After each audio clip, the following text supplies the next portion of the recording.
Afternoon and welcome. It is round 2 of the Soweto Derby for the ABSA Premiership season that is currently on the go. As we zoom in on the ball, the game is about to get underway, but I'm not watching alone. I have three gentlemen joining me to unbundle this one. There'll be a lot to talk about as we wait for bits of action to formulate on the screen, but I'm joined by none other than Jeff Katala. I have Ian Goroa and Greg Atafia joining me this afternoon, and of course you are too. Thank you so much for your time and joining in to see what expertise these gentlemen can lend to what is a huge fixture.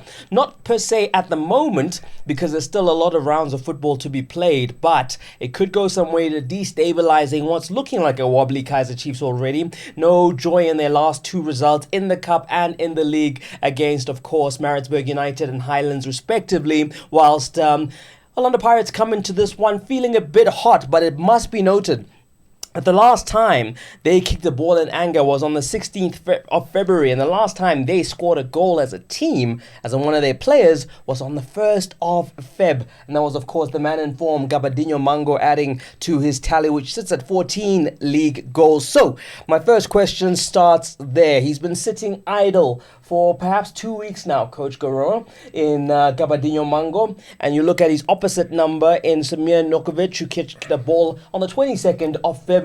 Which of those two strikers have a edge coming into this one? Absolutely. I think if you look at both teams, talking of going forward, I think Orlando Pirates is probably the deadliest because of the combinations which they have. So whether he's been out for 2 weeks, yes, that's something else which you can consider. But in terms of creating the players which he have around him, I think he will score. Yeah, he will score. I think Orlando Pirates are deadly going forward, and that made them very lethal coming into this game because as much as anything has to go by, I think Kaizer Chiefs are under pressure to really win this game, while Orlando Pirates does not have the pressure. So yes, I think like what you say, the going forward, I think up front it will make a difference if they can take their chances. But I know Orlando Pirates will create a lot of chances. Right, so coming into this one, Greg, will that matter? Because we're seeing a Chiefs side here where they have all their best players available. That said, though, the likes of Billiard start on the bench, whereas you see a side in Orlando Pirates, they've got three players coming in, but the majority of the expected stars, the ones that you look to deliver, have been delivering. They are in the starting 11. Are you a bit disappointed at how the season is maybe turning out for Billiard? Such a big occasion and him not being involved. With Billiard, you expect a lot from him, coming from Sundance, and the expectation going to Chiefs, you expect him to carry the Chiefs team along. But so far, he hasn't done that. We still expect more from him, but you can tease that too in terms of injuries and not really loss of form. With the national team squabble him on the coach and a lot of teams distracting him off the pitch. And on the pitch, it's definitely going to affect you. But you expect the Billiard for Sundance, if he comes alive, he's going to be on top of his game and he's going to carry Chief along, because the final third of the season now, you need your big players to step up. I think he's one of the big players that can do that for them. Fortunately, Jeff, I guess you have players who have kind of filled in the breach in terms of, Nukovic and Castro scoring, but of course, Lebohang Manyama saying, listen, if you need goals, coach, I'll deliver. And he has been, and he gets the nod, he comes in. Is that at least credit to the depth that Chiefs have, that they can look to other players to say, listen, if Billiat, who's supposed to be our marquee player, is not doing the job, we've got other players who can? Yeah, well, when you play for the two teams, when you play either for Pirates or for Chiefs, you consider to be one of the great great players in South Africa. So, which is quite true. But it's not the game is not only about Billiard, but there are also some other players that are warming the bench that can also come. They're just waiting for the proper moment, and then they come and try to do the business for the coach. I do understand for the time being that Chiefs is going through hardship these days, and they're wobbling a little bit, and they don't really find the momentum, as the coach said it, that the pressure is on them. But they may be at the top of the league, but I'm really not very convinced by the way they play. They win games, but they don't play very well. They rely most of the time on set pieces to score goals, which is for me something which is not very correct. There we go. As we see a set piece there taken by Orlando Pirates, they try to maybe look at getting the move going as far as Chiefs breaking on the counter. That hasn't happened. The ball's gone out of play. As in focus is a man, Leonardo Castro, who, in a sense, you have a reversal of fortunes. Maybe his season didn't start as well as he would have liked, but he found his form, delivering along with Nukovic. They found a bit of a partnership going there. But how much will it be weighing on their minds, that recent wobble, the two last results? Yeah, I think if you remember, Capello, Cabs, some time back, I think in December, we were here and we mentioned that Kaizer Chiefs is winning, Right. and they haven't gone through a dip at that time. Yes. And I wanted to see if they go for with a dip, what will be their reaction? Sure. And we say, for you to be champions, you have to beat your competitors. Now, the good thing is they're playing against Kaizer Chiefs. Right. And we want to see now if they're really champions. If they can beat Orlando Pirates, they still have to play Mamelodi Sundowns. But twice? Exactly. So Yeah. if they can beat them, then there's nothing more. So at the moment, I think, like what Jeff has said, they are wobbling, and we it's how they will react, especially in the derby. Right. And if they win this game, then I know Chiefs will win the league. But on the other side of the coin, Jeff, isn't this the kind of run of games that actually benefits the competition? Because you think to yourself, you always look to maybe the last round of games to say, I've got an easier run-in. But when your run-in includes Orlando Pirates today, within the next coming months, you have Wits twice, you have Sundowns, that's possibly the worst run-in you could look forward to, considering the form that Chiefs are in. Yes, absolutely. We are now in the third quarter of the PSL League. So we're nearing the end. Yeah. And for Kaizer Chiefs sitting at the top is a bonus for them. So they have to do, that's why the pressure is on them, because they have to keep that momentum. But given now the run from Orlando Pirates with 7 games unbeaten, they have that momentum. But the pressure is not on Orlando Pirates, because for them, I'm sure that Zimbabwe is preparing the team for next season. But if they can get 3 points from Chiefs, Right. that will be very well for Chiefs to still at the top of the league. Yeah. But by the way, I see it. I've seen a couple of moments since the game has started. I can see that Mochuari and Makaringi are doing the level best to try to block diagonal passes to Right. Nokic and Castro. And Castro. Yeah. Okay, so that's what you have there in terms of that picture. But you look at the league table. I mean, nothing's going to get decided today, Greg, Yeah. because there's still 10 rounds of football, 9 after this for Chiefs and 8 after this for Orlando Pirates. Whilst nothing will be decided today, for Orlando Pirates, this surely is an opportunity to say, okay, some may have said the season is dead and gone, we can't challenge for anything, but they win here, they resurrect what they essentially built themselves to do at the beginning of the season, and that's challenge for the title until Micho left, but now they're literally back on track. I mean, you have to give credit to Orlando Pirates, where they are, coming from, I think they're 17 points behind Kaizer Chiefs, in the league, before they start competing when Rolani was in charge, and now with Zimba coming in now, 7 games winning and 2 draw, I think they have done very well in the league. Getting 3 points in this game is a massive, don't be deceived by any coach and say that, no, we don't want to compete this season in the league. If you have the opportunity to compete, which they have now, if they win this game today, they'll be probably behind with because they have 39 points now. They go to 42, and they're behind with they'll be probably 2 points, behind Chiefs, and which is open to everyone. Play more games, it doesn't matter, because you have to win the games that you already played. Chiefs now, you're going to be under pressure because you have Sundowns, breathing on the neck, you have Vets. So automatically, Pirates will be taking this opportunity and saying that, no, I mean, we have come close, we have done the hard work, and why not if we can compete this season? Yeah. We cannot wait for next season, because you don't know what's going to happen next season. If you have it at hand now, you have to definitely compete. 3-2 was the first round. Happy Jelle was not in that match. How much of a boost will he be, and how much solidity does he provide at the back? Absolutely, I think it's great to have him, especially as Pirates are on a roll at the moment. If you look at the current form, I think Pirates have an edge over Kaizer Chiefs, and coming into this game, I think Even though they haven't played in 2 weeks. yes, Yeah. if coming to this game, I think they are the favorites to win this game.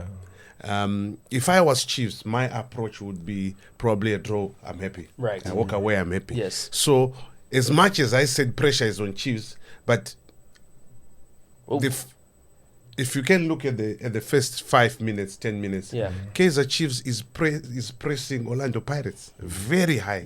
If you notice that, they are pressing really well. So as a game plan, I think Mindendorp is on top at the moment because there hasn't been enough, although there are 2 corners, but there hasn't been enough threat from Pirates at the moment because Kaizer Chiefs hasn't allowed them. Yeah. This is what also I want to say, because when they were the pressing so high, Yes.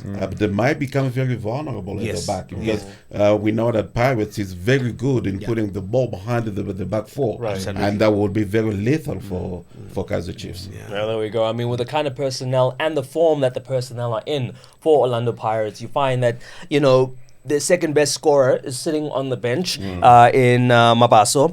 Yeah. The coach doesn't see the need to have him. He trusts Mango to do the job, but how important are Lorch, Memela, and Pule in essentially creating enough chances for that one reference point just to benefit? That very, very important, and the team with Orlando Pirates, they have the balance on the pitch because, it's one thing to have a lot of good players, but if you have the balance, you can easily, penetrate any team. Coach will testify to that. When you have a left-footed player playing from the left and you have a left midfielder, at least the balance is there. You have a Lodge, which I think, so far, he has done a little bit, not what he has done last season. Yeah. So, Mango, I think Mango is the only one benefiting from from Zimba coming in now in terms of his scoring chart, But nevertheless, you have a lot of midfielders that are passing the ball, the bend, they are doing the dirty work, which you need to credit them for. I mean, Orlando Pirates going forward, they're interchanging is the most important one, with difficult for any other team, Right. And Kaizer Chiefs, the structure is very, very well. Middendorp, you always know him for that, he always keep the back four very organized. I think, pressing high, is going to be a danger for them, in terms of Pirates operating behind them. Okay, I mean, and looking at the makeup of that starting 11 for Kaizer Chiefs, you have the likes of Bacchus coming into the mix, Muleko also joining the defense. What would your thinking behind that be if you were Coach Middendorp? Obviously, to sustain Orlando Pirates, because you can't go foot to foot with Pirates. I tell you, they will score goals.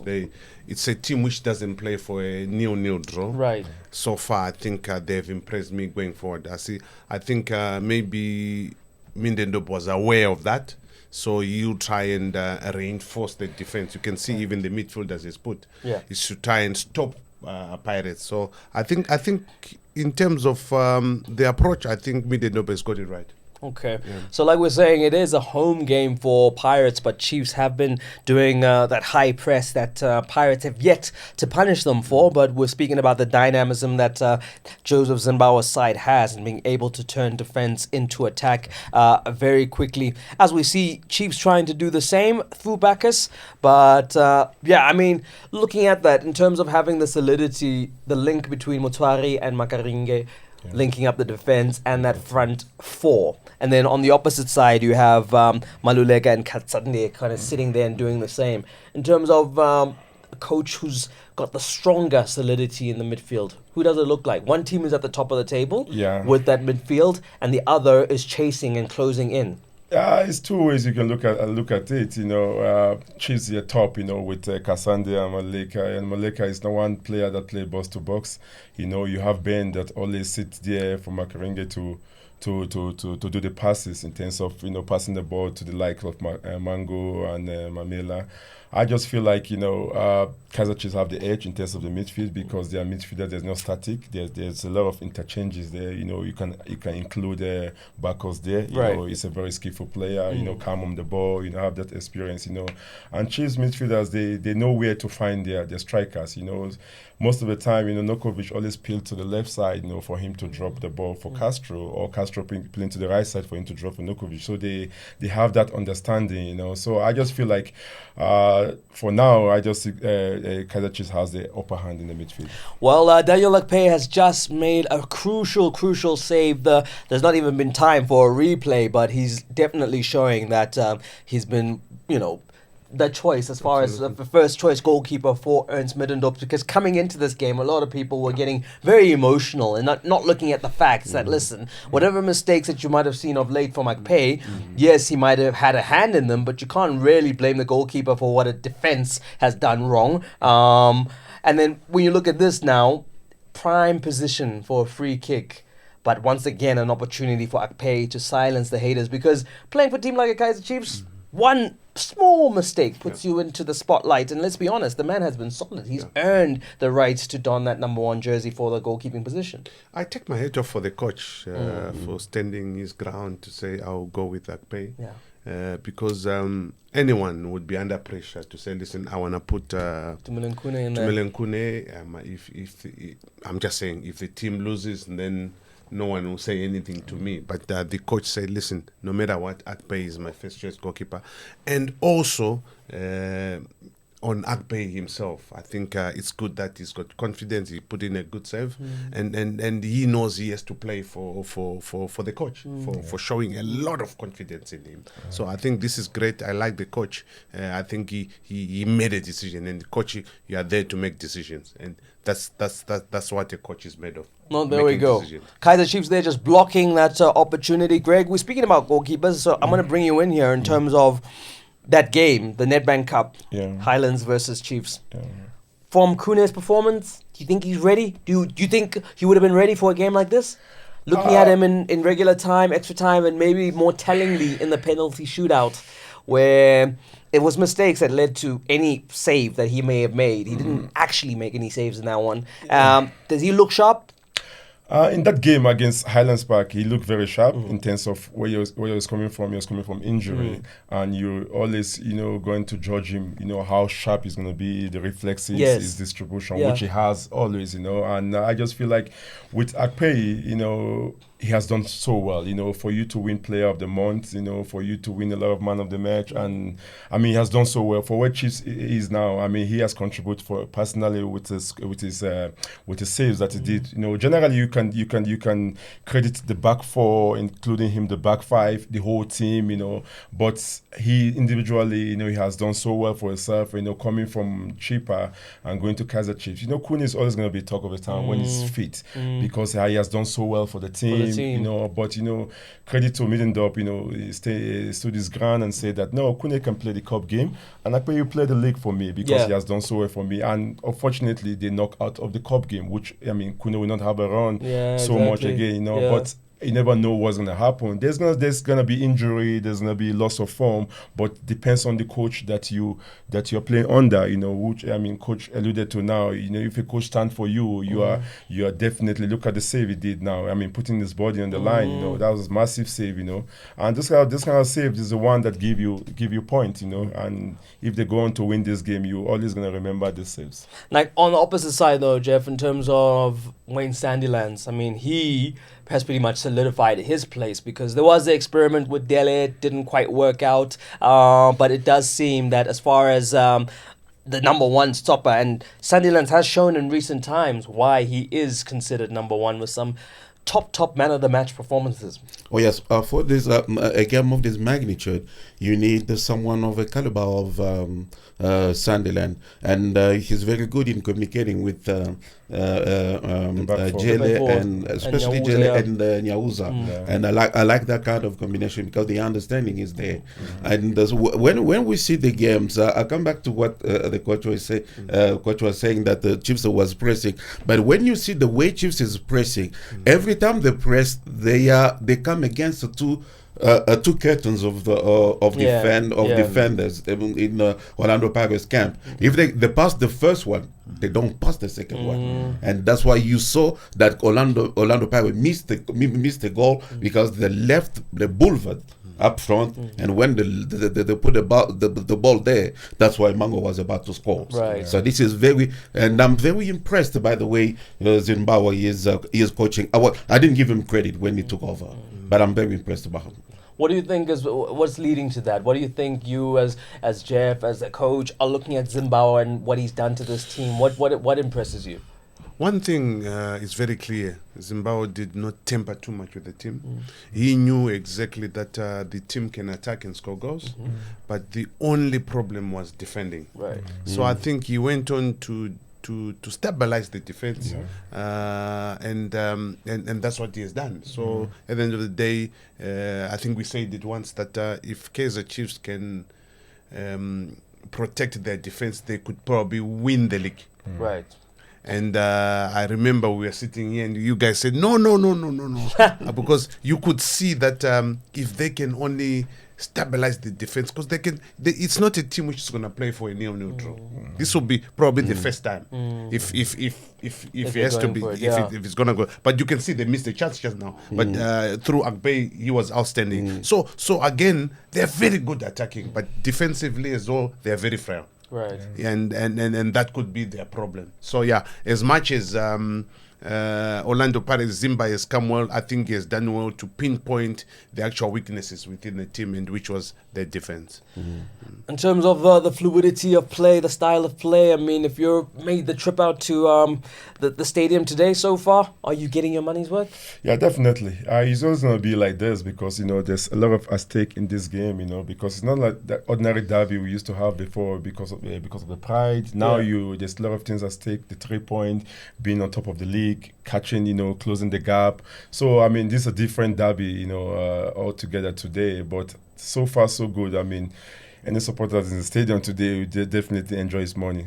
There we go. As we see now, Chiefs trying to turn the screw there. A bit of pressure, but as we see the long ball from Orlando Pirates this time around to Gabadinho Mango, also showing that they can find different ways of skinning a cat. Absolutely. I think the danger for me, if I look at it within the two teams, as long as the game is at par, I think the bench will make a difference. Now, if you look at Kaizer Chiefs bench, I want to mention this. Kama Billiard is not good coming in. I would rather have Kama Billiard start and then you can take him out. Now, the fact that he's on bench, the coach will be, will be maybe forced to put him in. Right. You know how the crowd Depending is. on things, Exactly. But Kama Billiard won't change a game when he comes in from the bench normally. He's not a bench player. Right. And for me, it's unfortunate that this season, I don't think...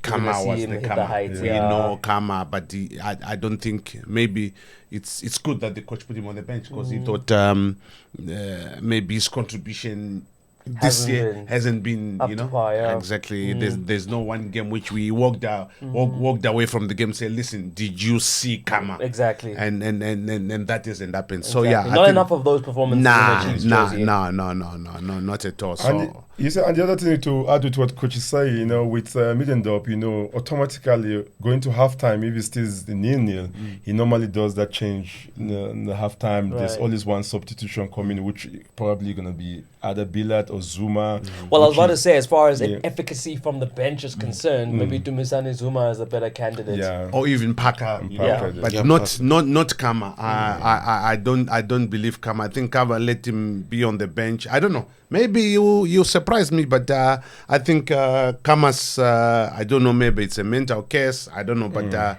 he hasn't been the best. We haven't seen the best of him. But towards the end of the game, I'll prefer to put him because he can hold the game when Paris will be tired. Yeah. So he can hold the game and try to play the two strikers. Yeah. Yeah. So that will be very nice for them. But when we look at this game, I'm very surprised by the way Orlando Pirates, they know each other. I like the tactical game plan that is put in place by Zimbabwe because most of the time when the defenders are getting back the ball, Lodge, Pule, they